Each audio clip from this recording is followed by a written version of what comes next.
Abu Bakr As-Siddiq. Introduction. Arabs before the rising of Islam. كيف حالك يا ياسر؟ بخير كل الأمور على ما يرام. حدثني متى عدت من اليمن؟ رجعت منذ أسبوع تقريبا. لم أرك منذ ذلك الحين. كنت مشغولا أعد لبعض الأمور. وماذا ستفعل في الأيام؟ The Arab society in the Arabian Peninsula and surrounding areas mainly consisted of tribes and clans. Some of them lived in towns, while most of them followed their flocks everywhere in the desert in search of food and water. These tribes were usually involved in wars amongst each other. Every tribe was invading and invaded by other tribes. The gloom that loomed over the Arabian Peninsula and the world in general before the rise of Islam killed nearly every virtue in the minds and hearts of human beings at that time. Human rights, for example, were not given any value. Slavery, burying girls alive, and injustices were dominating the societies of the city and desert alike. Give me the girl! Give me the girl! No, please don't! I'm gonna bury her so she can't embarrass us! No, Hassan, don't take her! I won't give it to you! I'll fight you! Are you fighting me? I give you some too! You should just do what I tell you! You have no right to say anything! Youth and old were spending their time in grazing animals or practicing trade during the daytime and seeking trivial pleasures during the night. We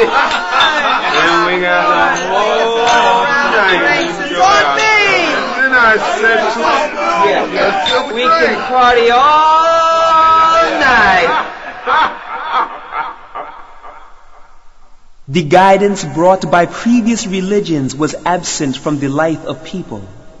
There was no central government. Rather, every tribe had its own chief and customs in spite of the fact that some common laws were prevailing in the society.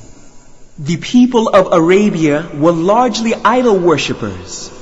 A number of Jews and Christians were scattered here and there, but their practice for their religions had greatly diminished. Every Arab tribe had its own deities and its own forms of worship. The Kaaba itself surrounded with hundreds of idols which were considered by Meccans as gods. All these vices and atrocities urgently needed a messenger from Allah to reform the society and spread guidance throughout the Arabian Peninsula in particular and the world in general. Advent of Islam. The child Muhammad sallallahu alayhi wasallam grew up in such an environment.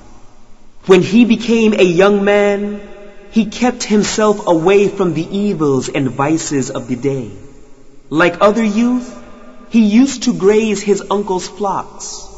He was well behaved and was loved and respected by all those who came in contact with him. He was well known to be sincere and trustworthy to the extent that he was called Al-Amin, the trustworthy by people. He did not like the ways that his peers were following to satisfy their desires.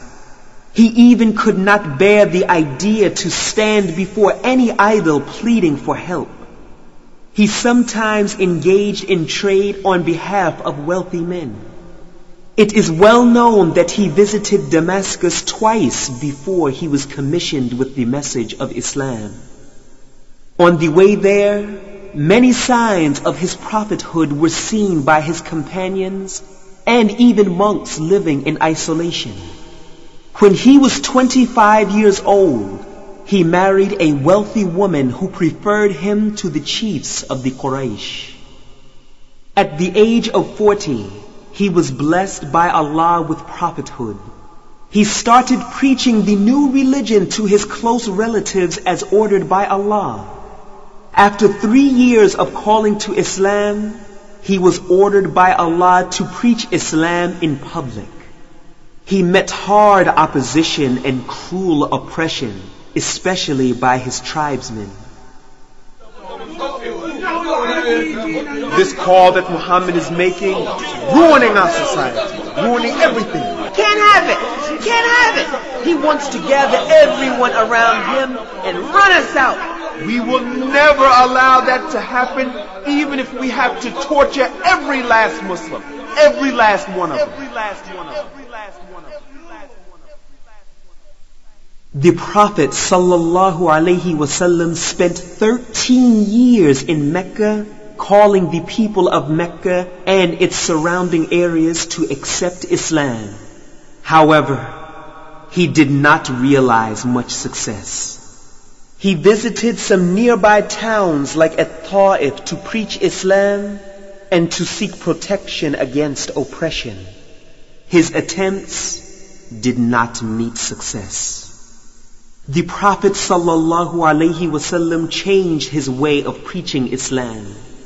He began calling visitors of Mecca to provide him protection, to be able to proclaim the word of Allah.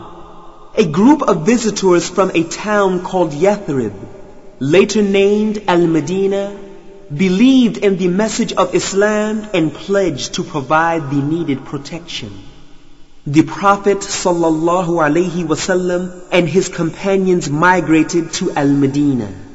From there, they could establish their Islamic state and propagate the message to the entire world. Values and morals called to by the Prophet ﷺ.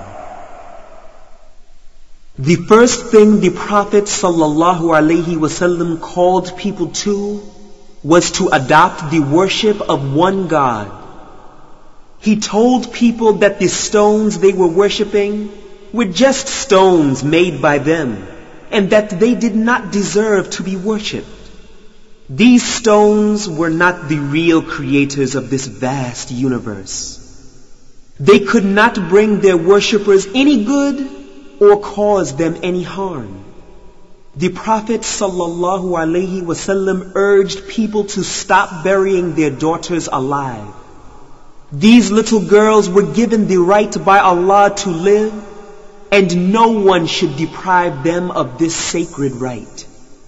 He also urged them to be just to their slaves and not to be hard on them.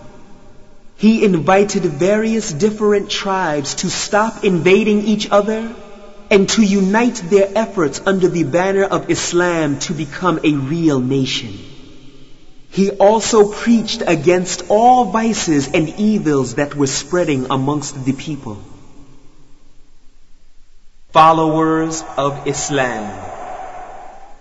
In the beginning of the call, most of those who accepted Islam were weak people and slaves. They found justice and truth in the principles preached by the Prophet ﷺ. Although some of the early believers held good positions in their society, they also received their share of oppression and torture. Come on, leave me alone! Stop it! Stop struggling! I won't go back. Allah is one! Allah is one! Leave me alone! Tie him down! Tie him down! Get his hands!